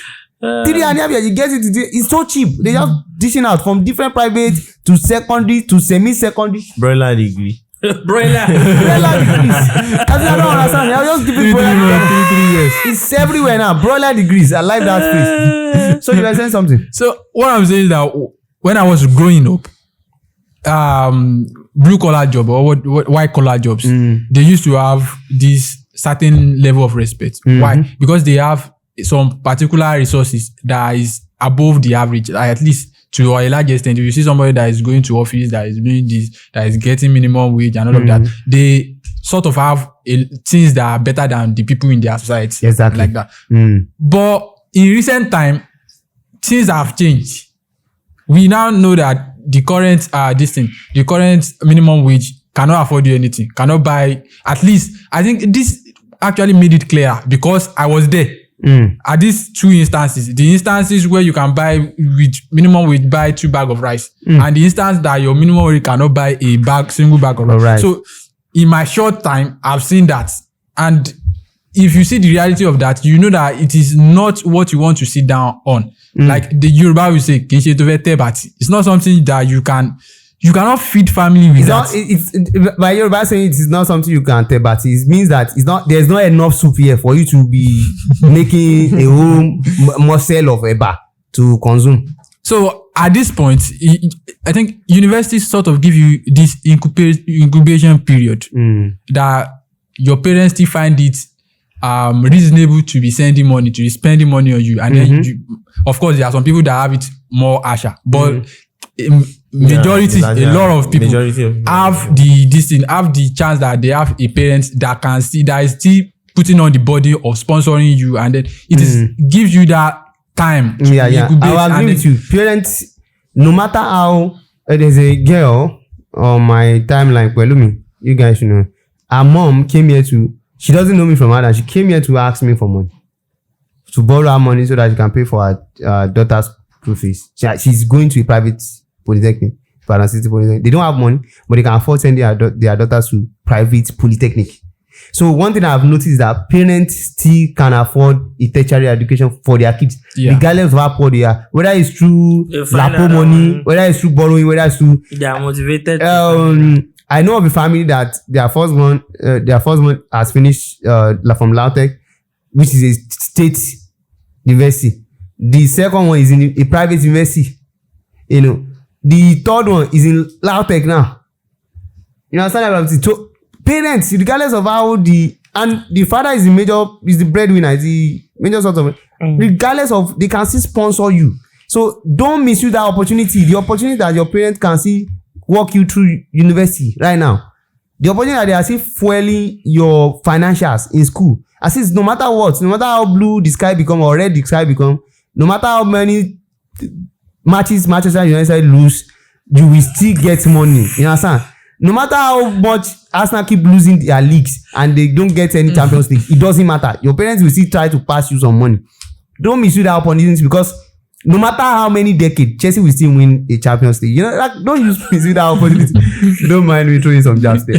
But basically, So let me break John Wizards. You know that 90% of my classmates they think that when they finish university, miraculously they will get something. They become super successful. Yeah. No, not just get something. I think there's this illusion that they become uber successful. Very The point is, me, I've seen it. From nowhere. So I dropped out, and to a large extent, I used to check out my mates. So because there is this awareness, like, okay, I didn't make the wrong choice. Like that, I didn't make the wrong choice. So there are instances of my classmates that now the point is to take a 70,000 naira job, to get a 70,000 naira job is not that easy. First, now, to even now say you want to maintain yourself on such a ridiculous amount of money, you'll be like, I'm a graduate for crying out loud. So they have this problem, and then they have the problem that now they cannot start. I cannot advise you to start picking up programming now. How many years will it take you before you can be professional enough to be hired as a programmer? And then is it that you not be eating during those times? So now they are not in that go no go points. Their certificates cannot afford their lifestyle, Their dreamed lifestyle. even current lifestyle that their parents has been actually sponsoring before. So the current reality of things cannot afford it. Okay. So they are not in that go no go. What should they do? Okay. Myself, I'm finding it hard to give advice at this point. Exactly they should do. Because they don't have the time, the accumulated time. So the message here is that if you have not finished university, please, this is the opportunity for you to double down on any skills you are learning. Any opportunity you can find, anything you want to learn about crypto, mining, this one, that, I don't know. Any opportunity you thought worth the while. You know, and then pay attention. I know. I will not say I don't know. There are some things that are like gambling that you are doing. All those crypto mining, tap. They are not skills. They are not skills. You know, and then airdrop, you know, all those things. All these things are just simple, you know, all these simple things that you thought you are going to use as your tactics to get out of poverty. No, they are not your get out of poverty card at all. So focus on your focus. Find things that are really practical, hard for most people to enter. You see, there's this thing about hardship, right? Ryan already wrote about it. He said, obstacle is the way, that the impediment becomes the way. The harder it is for people to make a cut in certain game. I think I was listening to an interview and somebody said you should not try to be a superstar. You should not try to be a movie star. That in Hollywood has only 1% employment rate. Yeah. So think of that for a second. Hollywood has only 1% employment rate, which means it's only the top of the toppest that makes it to the screen. That's why most people that you ever see in movie, they show up as extras. Their name doesn't even count in the cast, they don't make it. They just extras. You think all those people that you see as extras, they are not trying to be movie stars? I'll tell you for free, they are trying to be movie stars because you will not be available to be an extra in a movie if you are not planning to be a movie star. Yeah. So the thing is that the harder it is to learn that skill, the more people are willing to pay for it. The harder it is to grab that skill, the harder it is to master that skill, the more you have opportunity lying down for you, like laying down on the floor for you. So the big skills that are hard for most people to get in, that's where your advantage is. But if you think what you are going to do is to, jump the fence, pick one of those easy skills that you can learn in 3 months, 6 months. Many people can learn in 3 months and 6 months. So there are limited opportunity that way. Think for yourself for a second. Think about it. It's a critical way to think about your life. Like, think about it for a second. How do you think you are going to have an advantage if it's so fucking freaking easy to be in your space? What do you think make you different? Oh, they need so much people. If they need so much, it's so easy for them to recruit a lot of people to become that thing. So what you need to do, capitalize on things that are hard. Focus on those things that are big skills that are hard, really hard. That's going to take a period of time for you to master. That's where the game is. That's where the opportunity are. You want to say something? I also think people tend to close their ears and their attention to whatever that is going outside, aside their course, something they are studying. they go all in and they block out whatever's going on. That's what Israel is doing right now. She's trying to be in first class. Because it was actually shocking when I what's even worse is some of them are not even in first class. They're not in Or 2-1. She's trying to be in first class. They said I was making money a couple of months ago. Now she's trying to be in first class and she doesn't have any money in her pocket. So it was actually shocking when I got to NYC camp 3 months ago. 3 months ago, so there's this class, they call it side class, where they introduce core members to digital skills or vocational skills, anyone they want to do. So they brought a guy. The guy is this guy that build websites. So I actually want to see what's going on. Then I choose that guy's class, and I was part of his class. And it was shocking to know that some Nigerian graduates does not know what a WordPress is. Right? They don't know what a domain is. They don't know what it is to say, okay, this is my hosting or I'm building a website. They don't know about it. It was so shocking. And they did computer science. And some did computer science. Some even did some of those courses, computer science courses. I was just watching. Are you guys serious? Like even the guy that was even teaching us, the guy does not know much about building websites. What he was doing? Yeah, he was just you go like this. You go to what is WordPress? What is WWE? What is It's also funny. So don't block out your ear while in school.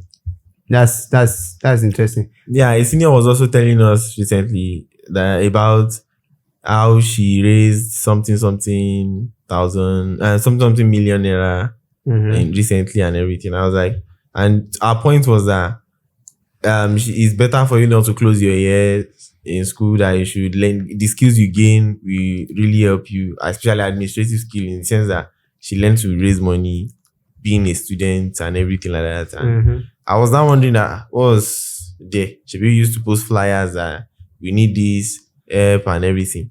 But then I realized that when I resumed really fully and I saw that people were trying to raise money, and I said that it's not very easy to raise money. Yeah. I think India is very good at doing that.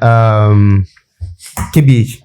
Super millions. good. He raised millions. He raises millions. Yeah. Like it's a skill. It's a actual skill. He knows where to push it. He knows the people to push it. I'm even thinking maybe I will try something around that line one of these days so that we concrete the fact that it's not something random person. No, it's not random. It's not random. You must have the network. You know how to reach out. You know how to pull contact. You must know. I always thought it was just we can design a flyer, then we post it. We say this person. Oftentimes when I talk about elections, like when it's student election for candidates, people think, what is there? Like, what do I mean? I did anything to win? I will not be like, do you think the candidate that reached out to me don't know that I'm doing something for them? In your mind, you thought, I was just making simple random campaign. I was calculating. I was doing math. I was calculating the department that will support us. Who do we need to talk to? Who are the people that are going to push each other in those departments, in those faculty? Who are the class rep of every level? Why do we need to reach out to them? How many people that can they convince for us? How many people actually have access to their portal in those departments, in those faculty, in those levels? There are people that they will not get OTP because their parents. Do you think I want to waste my time talking to those people? Do you think I want to waste the people and my foot soldiers into deploying their resources? There's a lot of math, permutation, and code. Even if you think what they are doing on the surface, that's why I think it was in last episode or something where we were saying, if you are watching people something from a distance, don't think you know what they are doing there. I think we are even correcting Godwin yesterday. The fact that you see that everybody is having a dialogue on this table and you think they're supposed to say something that is in your own mind and they didn't say it. It's not as if those people did not think through it. Or they know that if they say those things, they may get haunted for it. They may get clamped in the face for it. My class was trying to raise a small amount of money, not even school fees. Just 2 students, utility levy, and which was 80,000 naira. And do you remember that? Yeah. No movement, zero movement, like zero movement. They don't know how you were to still at zero. They don't know how to move. And I was like, I asked the class rep, I was like, you've posted this thing for several, nothing is It's happening. not about posting. Then I told George that should I, because maybe it's time I should just, so I started with 5,000 naira. Then the class rep added their own 1,000 naira into a system, and then people started. One man donated 20K. So someone and stuff like that. You see, there are acts and signs of this. You can't post zero and expect people to contribute. People don't make the first move. That's why when we post content, we try to drop our own comments on it first. People don't like making the first move. They don't like to be the one that stick out and put their self in front of it. So if you have mastered the game of raising money, you will know that you should do that. When we're trying to raise money, one of the things we are trying to play, the card we are trying to play is to show that we have multiple investors that want to invest. So if you don't know how to play those cards, there are skills everywhere, different type of skills. I see people that actually study accounting and they don't know what it means to prepare financial reports. I remember when we were asking this guy, where is his balance brought forward? Balance, yeah, Arungade. We were asking, where is balance brought forward? Where is this? Where is that? Where is this? Account of this? And this guy doesn't know what. And you are here claiming that you are a CEO or something like chief accounting officer. What kind of chief accounting officer are you? So don't be confined by what is happening in school, because let me tell you for a fact, it's not giveaway out there. I don't think your brothers, your elder brothers, your seniors, they didn't do it right. Don't think they did not end up in first class. That's why they did not got the opportunity in the world. Okay. Don't think because they did not do the 2-1 very well. Don't think. No, you will be wrong. You will be wrong. In fact, most people graduated from university believing that their uncle will get them a job. They don't know that their uncle pays every day, send money to several months so that he doesn't lose his current job. Because if he does, he knows that he's not going to get any job anywhere else. I've seen people suffer from that. People that seem to be in higher places and all of a sudden they get out of that job, they don't have any other job opportunity. Mm-hmm. And they used to ask as if they can get somebody job anywhere in the world. Yeah. They themselves cannot get themselves job. I know a man that was earning 300K as at 2010, 2011. Mm-hmm. 200K, you can do the calculation of the exchange rate. And 2013, things went sour. He lost his job. If I tell you that he didn't get back any job till, as of my knowledge, 2020, 7 straight years. Imagine. He started doing all these people that do agriculture. Then he remember he studied agriculture in school. So people can seemingly be in a position that seems like a position of power. The moment you remove them from that position, they don't have anything again. They don't have anything, no network, no access, no connection anywhere. So you don't want to be that guy. You don't want to be that guy. You don't want to be. And look at your background, especially if you are watching this, I believe you are one of us. Look at your background, look at where you are coming from. Nobody has that job, that connection to get you a job anyway. Their sons and daughters have not gotten the job, they have not gotten the opportunity. Why do you think they are going to place you in? Your case is not different. It's not different. There's no bubula that here. What you are a start. You are a part of a mat. And when they are saying 8 out of 10 a guy they don't get a job, they are talking about you. Not somebody else in the class, nothing. There's no prayer that is going to help you solve this one. They are talking about you. Any final note for people? John? Well, any final note? You are a data point. To be frank, you are just a data point. You are part of the stats. That's the truth. To be frank, if they say 9 out of 10 students fail this test, you are part of the 9. Don't think you are the exception. Anybody deceive that. No. Well, one of the reason why I was more successful to try this digital marketing thing was my sister that finished already. Like my first sister, she was only doing 135K job then. Mm-hmm. And for her to even send 35 to me sometimes. 135K or 35K? 35. A particular 35K job. Let me put it in a particular 35K job. And she was trying to support me, like to send money to me. Right. Mm-hmm. And it's not like the money are coming like that, even for me. Like, so it's not something I want to do. And my other sister too, she's struggling to finish her own school. You understand? That's why if you are the firstborn, you need this message more than anybody else. Because you can have that illusion. It's easy for you to be successful. So because you think there's nobody in your family that, or you are the first that enter university in your house, or you are the first that makes it to the polytechnic in your house. You might think, that means you have escaped. You haven't. You haven't. I see kids that say, oh, the reason why my mother suffered or my parents suffered is because they didn't finish university, they didn't go to... No! The math have changed. You see that time that they didn't finish university, they are making more money than the people that finished university now. It has changed really big time. Any final note? Okay, let me just finish up. Okay, so when I saw that it wasn't easy on this side, that side, then I was able to pick a clue that maybe I should try something different, right? And then when I tried it, and thank God, it went how it went. So, to be frank, I'll tell you, right? Be rational. I won't say think for yourself. No, at this point, I'm telling you, be rational. Be rational. Be rational. I you know. beg. Be rational. Sit down with people. Watch this conversation over and over and pick all the clues. Be rational. This time you start putting things into action. Now, not just think that. No, don't dilute. If you can think through the chances that you are going to get a job, think where exactly are you needed right now? With your level of skill, with a degree, where exactly are you fitting right now? What opportunity is lying waiting for you right now? You know, Favor used to talk about the fact that she has a waiting appointment as NDIA, Nigeria Defense Intelligence Academy, on these things. She has a waiting appointment. She has a waiting appointment. Like waiting. Like almost banker. Yeah, Yes. for her to work there. But she said she wanted to work at EFCC or Nigerian Intelligence, whatever, NIA.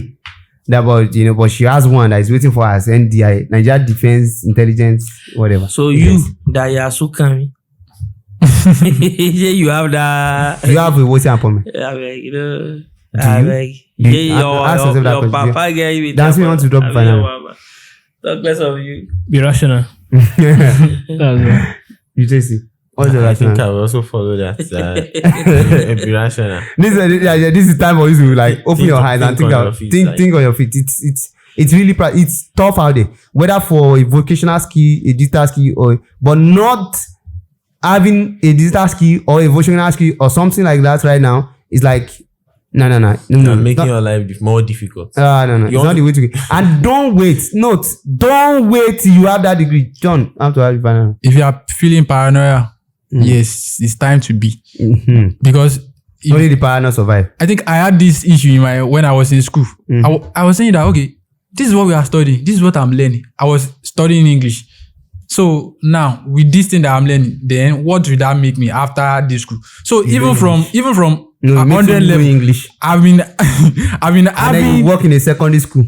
and I'm not planning to do that. So from 100 level, I've been having this fear. It's like a fear that what will happen after 4 years? And it should be like it should be. And then you have to find a solution for it. And then you'll be able to see that, okay, this thing is solid enough. This thing, because I was looking at what we are studying in English. It's not solid. I don't see it as anything solid enough to get me anything. Like, it's like a straw that I cannot hold on to. I feel it. I can feel it that this thing I'm doing, I cannot hold on to it. There's nothing. So if you are paranoid, it is actually a right required. thing. It's required. It's not like, there's this course in university, there's compulsory, required, elective. No, I think this one is like compulsory or something like that. It's compulsory for you to be, only the paranoid survive. Really, you need, this is time. This video has come to an end, so go and relax, sleep on your bed, ask yourself. There's this question that I love from the rabbi. It says, wake up 2 a.m. in the middle of the night, ask yourself, what stupid thing am I doing right now that I know I can fix, that I will fix. So what stupid thing are you doing? As some of it is that you are thinking your 4-year degree will give you a free shot in the world. No, it won't. You are thinking you don't need a digital skill, you have a job appointment. I can tell you for free, many of those uncles that you are banking on, they are praying that they don't lose their own job. You are thinking, I don't know what else you are thinking. But if it's not rooted in pragmatism, it's not rooted in rational thinking, it's not rooted in you actually being valuable somewhere, it's not rooted in you plugging yourself to an opportunity, which is quite very important. Plugging yourself into an opportunity, plug yourself into anything. Your friend is doing something that's amazing. I'm still wondering when Betrayed will say, I have this boy that has been disturbing me. I think at this point I need to bring him to the company. This guy help me look for an opportunity for him.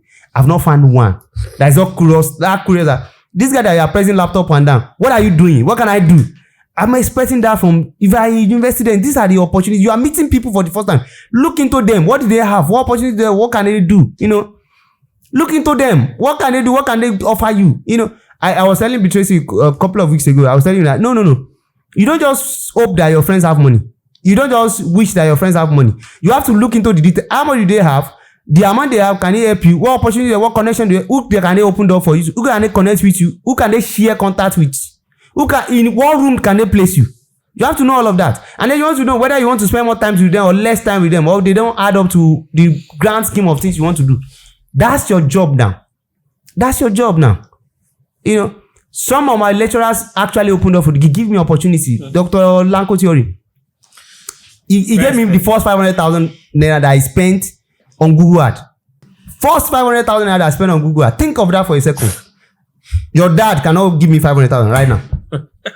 I mean, no, let's be honest.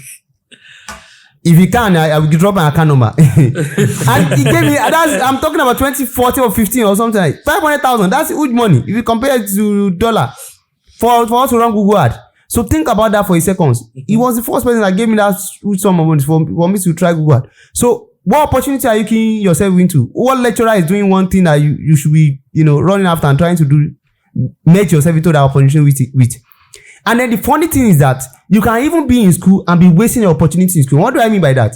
I was explaining to Tracy that one of the best ways to get the best of school is to actually be in the system. Some lecturers are looking forward to write paper for different organizations, write papers that will give them grants. If you become their research assistant, if you can even work your way to become their research assistant, that's another opportunity. I'm not even saying you should look. If you cannot see an opportunity outside the box, look inside the box. Some lecturer can make you their research assistant if you are that good. And then those lecturers are looking forward to grant. They are promising career. They are trying to look into new areas of the field. They have researches they are working on. And you can be their research assistant. Start working on those people alongside with them. Start helping them create materials. Research material on that subject. And maybe you become their research assistant. You write paper alongside with them. And maybe peradventure you create yourself a path to become one of the lecturers in the university. But you can't just sit around and take the course curriculum, take the handout, go back to the exam or repeat what has been given to you. Have A, have B, and you think you are doing school. You are going to school. You are going to school, but school is not going to you.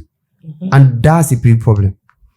I hope you learned something really, really valuable. I hope I've not wasted your 2 hours.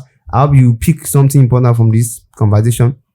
If you do, please share this message with your friends, share it to your colleagues, share it to your groups, share it to your WhatsApp, your status, everywhere that you can share it to. Let people learn from this conversation. Let students like yourself pick up something important from this conversation. And we'll see you in the next one. At the Men of Jobs, stay rational.